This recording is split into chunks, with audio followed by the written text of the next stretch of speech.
ক্ষমতাচ্যুত সাবেক প্রধানমন্ত্রী শেখ হাসিনার নামে থাকা অগ্রণী ব্যাংকের ভল্ট থেকে উদ্ধার ৮৩২ ভরি স্বর্ণ বৈধ না অবৈধ তা যাচাই শুরু করেছে দুদক।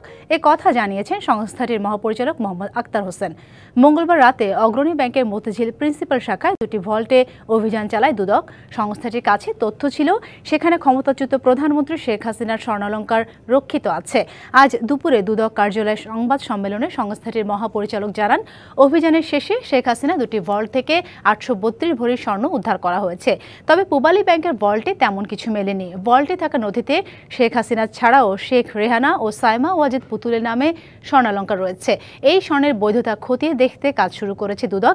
এছাড়া ২ কোটি টাকার অবৈধ সম্পদ ও ১২.৫ কোটি টাকার সন্দেহজনক লেনদেনের অভিযোগে সাবেক জনপ্রশাসন মন্ত্রী ফরহাদ হোসেন ও তার স্ত্রীর বিরুদ্ধে মামলা করেছে সংস্থাটি।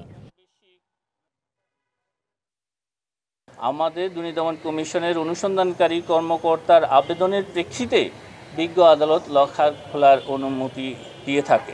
অগ্রণী ব্যাংকের দুটি লকারে ৮৩২.৫১ ভরি স্বর্ণালংকার পাওয়া যায়।